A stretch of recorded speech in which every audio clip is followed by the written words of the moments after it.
Hello viewers, let me be honest with you. Before buying anything, I used to go to the counter and tell the salesperson that I like this brand, I like this product. And then I used to fear that now he will charge me more. No, he will upsell me or cross sell me something else. Because I told him that I like this brand, now he will also recommend me other things and I will end up buying more. Then I bought one book, Exactly What to Say. That book has changed my words, the way I sell things, the way I purchase things. If you are a salesperson or if you are generally a buyer, then I would recommend you listening the summary I am sharing with you. These lessons, these tips are also applicable for the teachers, for the politicians, for many people. These are magic words. You can use these words in your context. So as usual, in summary of the book, I will share the 5 things which I learned from this book. And there are only 20 words. This is a shorter book having 93 pages. If you have the time, you can read this book. This book is must recommend, must read from my side. So the 5 things I learned from this book and summary of the book. The first point of the book is that all of us fear rejection. What happens is that because of the fear of rejection, when we sell something or when we buy something, we most of the time expose ourselves to the person next to us. So what happens is that you can overcome this thing by using the magic word that I'm not sure this product is for you, this is for you. So when you are a salesperson, you say, I'm not sure this is for you. Then the other person will be like, oh, what's this? I want to see it. So this is a magic sentence which you can speak. And if you are buying something, you can say, I'm not sure this is for me. So in this way, you will pressurize kind of other salesperson, and then he will show you more products, and then you will buy the best thing. In case of sales, you will sell the best thing. So in both cases, this sentence works. So the other thing which author says that all of us love to be called open-minded. In a room of 10 people, if you ask them that how many are open-minded, chances are that 10 of 10 will say that we are open-minded. Now, before selling anything, you can say that you are open-minded to try this thing.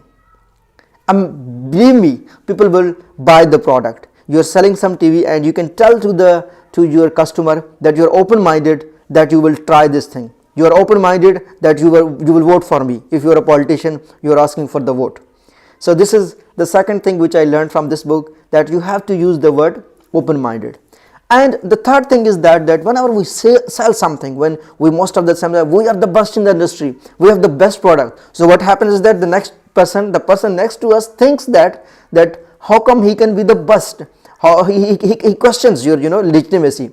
But at the same time, if you understand the human psyche, we humans want to be right.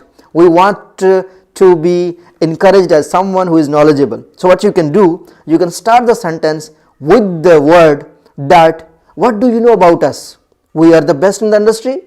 What do you know about our product? It is one of the best in the industry. You can ask this way the question, then the person will be like, yeah, I know about this thing. And if he is unless until you do not have a very bad product and the customer is brutally honest, you will end up having a good answer. So this is third thing I learned from this book. The fourth thing is that we humans love to be like the person we are talking to. Whenever you are buying something, whenever we are purchasing something, we share our own preferences. So you can start the words with that, I bet you are some extent like me. So what happens is that the other person will feel a connection with you, and then if you are buying something, you can buy the good thing. If you are selling something, you can sell the best thing. And there are other many words. In the fifth point, I would like to say that there are other many words, but I will end my summary with the thing that, what do you feel about this? The question of feel, let the other person open to you, and then you will understand him in best way, and then you can use the magic words like just imagine, don't worry, and you can show him the example of if and then. You can show him, you can talk about him, about the 2 types of people, the author, then you will open the conversation. Then you have to use these kind of words like just imagine, don't worry, give him examples of bad and good side. Make sure that you are portraying him that he is the best person when you are giving example of 2 people.